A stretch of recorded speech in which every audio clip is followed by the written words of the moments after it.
bukan berarti saya tidak menghargai.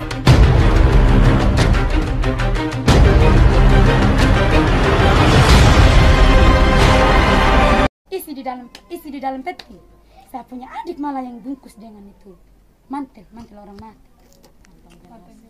Begitu kantong sedih. Saya punya adik malah dokter kasih mandi lagi. Kasih mandi sambil cium-cium sambil peluk-peluk. Mohon maaf, saya bukan berarti melecehkan. Saya juga kalau sakit pasti saya akan pergi berobat di rumah sakit. Dan bukan nanti depan, tapi kemarin-kemarin saya sudah. Itu saya sampai keluar. Karena kita adalah melakukan pemeriksaan jenazah yang diagnosa positif COVID. Ya. Itu yang pertama. Baik, Bapak. Sehingga ada suatu ruang, di mana ruang pelayanan kesehatan dan ruang dalam penanganan pasien. Hal yang menjadi ruang bukan kami tidak mau turut campur terlalu banyak. Tugas kami hanya melakukan itu. Kalau memang ada hal-hal yang berkaitan dengan pelayanan, ada tempatnya, silahkan ke sana. Tapi paling tidak, apa yang menjadi keluhan-keluhan sudah saya kantongi, sudah beliau, saya punya senior juga sudah pegang, dan di grup juga sudah ada, Pak Camat juga sudah ada, ya itu baru bukti. Di sini kita tidak boleh menyatakan bahwa ya menuduh segala sesuatu. Satu kata saja saya sebut, menyuruh dengan meminta berbeda. Ya, ini dari kata hukum. Ini perlu saya pernah mengklarifikasi secara jelas. Ya, ketika saya marahi dokter bahwa keluarga pasien yang memaksa, ini contoh bukan di sini. Ya, sampai tidak bisa berdaya. Lalu mengatakan bahwa dokter yang mengizinkan saya, kata izin dengan meminta paksa berbeda dari segi hukum. Pahami Pak Camat ini. Ya, jadi di situ. Nah, tugas kami hanya melakukan pemulasaran jenazah yang diagnosa secara medis jelas ada pertanggungjawabannya. Ini kami bawa hitam di atas putih, di sana juga ada. Ya, kalau ada keluarga yang mau bukti kenapa dikatakan COVID, ambil di sana, tanya di sana, di Caritas. Itu. Yang berikutnya, tidak boleh mengambil suatu kesimpulan bahwa saya tidak percaya COVID karena saya diberikan izin untuk ketemu. Bukan itu kesimpulannya. Ya. Bukan karena kita boleh menyentuh baru, itu ternyata bukan COVID, pada hasil laboratoriumnya ada. Itu. Yang kedua, dalam proses penyebaran, saya cukup paham karena di Republik ini saya mengalami COVID pertama di Sukabumi. Jadi apa yang Ibu sampaikan tidak sepenuhnya benar. Benar, Bu. Ya. Saya menjelaskan. Saya pun bukan ahli, saya tidak berani menceritakan seperti itu. Saya mengalami pertama sekali di Republik ini. Kami 800 orang. Ada yang gila, ada yang pingsan. Sakit bawaan itu memang diperburuk oleh COVID. Jadi bukan karena orang sudah sakit baru kena COVID menyatakan bahwa itu bukan COVID karena sakitnya awal. Tapi virus itu memperburuk situasi yang ada. Brimob saja ada yang gila sekarang di Kupang. Biar Pak tahu. Ya, apa mengatakan itu bukan COVID? Karena virus COVID dia memperburuk keadaan itu. Ada di rumah sakit jiwa sekarang. Ya, saya rasa itu saja penjelasan saya sehingga tidak ada miskomunikasi, tidak ada saling tim COVID kabupaten kecamatan. Satu, catatan COVID kabupaten. Nomor dokter, tolong info secepatnya kalau ada kejadian luar biasa. Meninggal. Saya tadi pagi tahu ini kejadian justru dari anak di rumah, bukan dari tim COVID kabupaten. Ini catatan. Yang kedua, pemerintah mau sampaikan, tidak ada masyarakat sini yang salahkan tim COVID kecamatan maupun kabupaten. Kalau mereka salahkan, saya dan Pak Kapolres Pak Bibinsa tadi mungkin sudah diusir. Tidak. Tadi yang dipersoalkan sekarang adalah rumah sakit Caritas. Begitu. Ya kita harus sepakat Komandan, hak-hak rakyat kita bela, tapi dalam ranah tahap hukum yang benar. Kita bisa somasi supaya rumah sakit Caritas itu dia harus berbenah. Karena kejadian bukan baru di Laura ini. Sudah terjadi di Bajewa, sudah terjadi di Kodi. Pak Dandeng 2 minggu lalu rapat masih menyala-nyala dengan Bapak Kapolres. Sampai bilang Caritas tolong hati-hati. Nah, baru 2 minggu setelah rapat, hari ini terjadi lagi di Laura. Jadi wajar kalau masyarakat Laura nanti lewat keluarga ini punya bukti-bukti yang disampaikan, tidak main-main. Ada video, ada foto. Sampai cium-cium. Jadi ini prosedur dalam langkah-langkah hukum yang benar. Kalau memang butuhkan pengacara, kita pengacara. Kita somasi sama Direktur Caritas untuk berbenah. Supaya perubahan. Sehingga jangan tim COVID kabupaten, tim COVID kecamatan seolah-olah bersalah di mata rakyat. Padahal perlakuan oknum di Caritas. Tidak semua juga di Caritas. Dokter tidak. Oknum dokter, oknum perawat. Ini supaya yang mengaku oleh dengarin. Kalau memang kesepakatan keluarga dalam ranah pertimbangan-pertimbangan kita harus somasi sama Caritas, kita somasi demi kejujuran, keadilan dan kebenaran dan untuk putuskan ya mata rantai COVID di Kabupaten Sumba Barat Daya. Jadi tolong berkumpul ini kita batasi anak-anak jangan berkumpul, apalagi di tempat ini. Terima kasih untuk tim COVID Kabupaten, tim pemulasaran jenazah yang sudah berusaha payah walaupun 2 titik hari ini. Mungkin lagi ada titik lagi sebentar. Kami tim COVID Kecamatan Tripika Cam dan bersama tim COVID Desa ini ada Pasek dan semua keluarga mengucapkan terima kasih dan mohon bantuan dalam langkah-langkah yang terjadi hari ini. Manakala ada tindak lanjut, mohon bantuan dari Komdan berdua untuk tindak lanjut membantu kami juga. Terima kasih. Pak Camat, saya dari Maret tim ini. Ini kejadian bukan yang pertama kali Caritas. Bahkan saya pernah main gila sama dokter Sheila, yang lama saya pukul direktur Caritas. Karena saya memang sebagai yang dituakan waktu itu tanggung jawab di sini dan sudah pernah saya datangi ke rumah sakit Caritas, sudah saya sampaikan keluhan dari semua masyarakat. Saya ketemu dokter Didi, ada fotonya ada. Saya paham yang pertama tentang hal itu karena warga ini adalah warga saya juga pelindung daripada masyarakat di sini, bukan hanya pelindung daripada pemerintah, tapi seluruh warga yang ada di sini. Makanya saya terpanggil untuk melakukan secara baik. Niat kami ini baik ya untuk menyehatkan masyarakat di sini bebas dari COVID-19 itu saja. Ya. Nah, kemudian kalau Pak Camat sudah ada Yes, siap. Dan kamu telah melihat dia. Demikianlah Injil Tuhan kita. Saat hari ini dalam rangka penguburan jenazah dari Bapak Saudara kekasih kita Yohanes Nanemosa. Bacaan pertama mengingatkan kepada kita bahwa kita sebagai manusia yang rapuh, ada saatnya di mana kita berada di tengah-tengah dunia yang fana ini dan akan kembali ke tempat di mana yang Allah sendiri telah rencanakan bagi kita. Dan kita dikuatkan oleh Injil hari ini yang kita kutip dari Injil Yohanes. Yesus telah bersabda bagi kita yang percaya kepada Dia, "Akulah jalan kebenaran ikan Allah bagi kita." Mari kita merenungkan sabda Tuhan ini agar dapat meneguhkan iman kita untuk menjalani pesiaraan kita yang sifatnya sementara di dunia ini untuk menanti panggilan Tuhan menuju jalan keselamatan. Semoga sabda Tuhan ini meneguhkan iman dan harapan kita.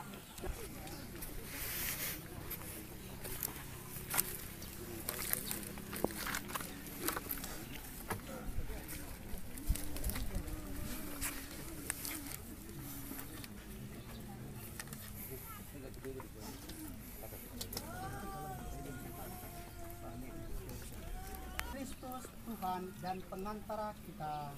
Amin.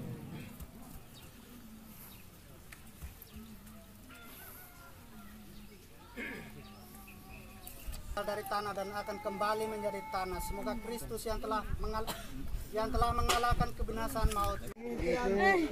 Saya tidak mau Bapak. Saya hargai Bapak ketinggalan sampai nanti keluar dulu baru Bapak ngomong. Kami nangis dulu Bapak baru Bapak ngomong. Tolong hargai kami juga Tuhan.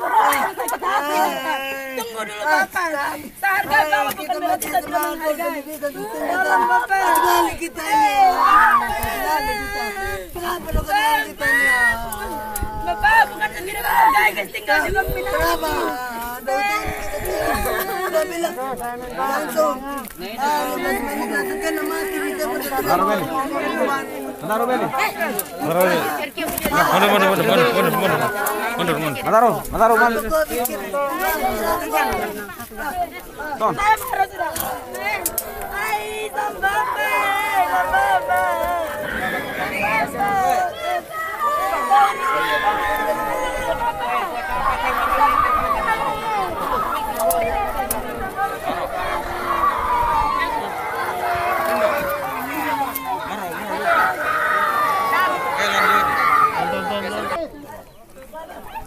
kami hanya melaksanakan pemutusan mata rantai. Tugas kami banyak yang menangani Caritas yang salah, tidak sesuai SOP akan kami tindak. Serta tolong hargai, jangan kita buat masalah lagi. Oke, mari yang tentara kau berikan situ. Yang ini langsung turun.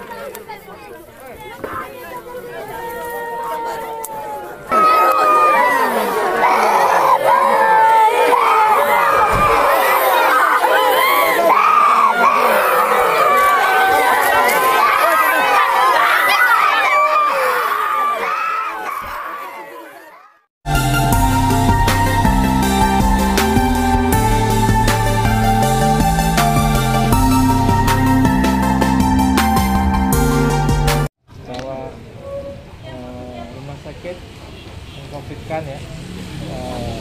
Jadi tadi kami juga sudah menyampaikan kepada Bapak Kepala Dinas bahwa kami mengikuti sesuai standar prosedur yang ada di rumah sakit. Jadi setiap pasien yang sudah berdasarkan pemeriksaan fisik, kemudian pemeriksaan penunjang, untuk pasien ini sudah dikerjakan dan dokter sudah mendiagnosis pasien ini COVID berdasarkan dari tadi itu pemeriksaan fisik, kemudian dari anamnesa pasien, kemudian dari hasil lab menyatakan bahwa rapid antigen Bapak Yohanes adalah positif. Ya, jadi akhirnya kami melakukan edukasi kepada keluarga bahwa pasien Bapak Yohanes harus dirawat di ruang isolasi COVID yang ada di Rumah Sakit Caritas. Dan memang Bapak Yohanes selama perawatan ditempatkan di ruang infeksius yang merupakan ruang isolasi. Jadi ruang isolasi kami berjumlah 12 tempat tidur. Ini merawat untuk pasien-pasien dengan gejala sedang dan berat. Jadi untuk yang ringan itu kami selalu edukasi bahwa mereka isolasi mandiri. Jadi bisa, karena kebijakan dari pemerintah daerah semua terpusat, ini nanti ditetapkan oleh Satgas. Jadi apakah di Redapolo atau di mana itu nanti kebijakan dari Satgas. Jadi kami merawat Bapak Yohanes ini dengan gejala berat, jadi kami terima. Kemudian memang dalam perawatan Bapak Yohanes ini mengalami perburukan karena memang ada penyakit penyerta ya, komorbid. Jadi Bapak Yohanes punya kencing manis sehingga dia juga memperberat dari kondisinya, sehingga pada hari-hari terakhir memang dari pagi sudah menunjukkan perburukan. Kemudian kami juga melakukan penanganan sesuai prosedur, ada dokter anestesi penyakit dalam, dan juga pada saat Bapak Yohanes ini di malam jam 20 itu meninggal, itu sebelumnya sudah mendapatkan resusitasi dari dokter umum dan juga perawat. Kemudian memang kalau yang sebelumnya memang pasien ini adalah pasien dengan komorbid, pasien usia lanjut. Dari dokter penyakit dalam memang ada memberi sedikit kelonggaran kepada keluarga satu orang, jadi anak dari Bapak Yohanes, saudari Selviana ya, yang itu mendampingi Bapak Yohanes dirawat di ruang isolasi. Harapannya bahwa berdasarkan data dari dokter spesialis yang sebelum-sebelumnya memang beberapa pasien usia lanjut itu mengalami stres selama di dalam, sehingga perlu ada keluarga yang menemani. Jadi demikian. Jadi keluarga ini, saudari Selviana, selama di dalam menggunakan APD sesuai standar yang ada di rumah sakit, sama dengan petugas yang merawat Bapak Yohanes. Jadi seperti itu. Jadi selama perawatan memang baik petugas maupun penunggu pasien itu menggunakan APD sesuai level yang sudah kami tetapkan. Kemudian memang di dalam perawatan ini keluarga mengajukan keberatan untuk penggunaan APD ini karena panas ya. Jadi dalam posisi itu memang berapa kali memang sempat keluarga membuka masker, melepas ini APD, kemudian itu kami selalu mengingatkan dan meminta yang bersangkutan untuk selalu menggunakan APD sesuai yang seharusnya, seperti itu. Dan memang kami terus-menerus menyampaikan kepada keluarga pasien.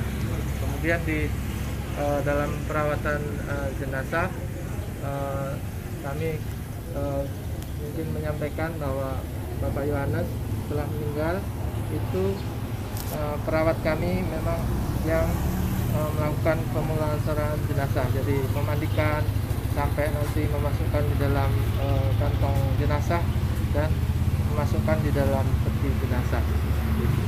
Untuk keluarga memang tadi yang saya sebutkan ada satu orang yang kami ini perbolehkan menunggu itu dengan menggunakan APD, karena dalam posisi hari itu malam itu ini kami merawat 4 pasien COVID dengan gejala berat, itu ini dengan jumlah perawat yang di dalam 2 orang itu kami sedikit terbatas, sehingga saat ini memandikan jenazah memang ada satu kali memang membalikkan dari bagian badan Bapak Yohanes itu meminta dari ini keluarga itu. Jadi, jadi perlu saya sampaikan juga bahwa 2 orang yang ini ikut masuk itu adalah menerobos tanpa pengetahuan dari petugas, dan sudah di dalam kami tetap mengedukasi oleh itu 1 orang, dan karena memang kondisi kritis keluarga memaksa tetap masuk keluar kami tetap menyediakan APD untuk 3 orang. Jadi semua yang ada di dalam untuk menggunakan APD sesuai standar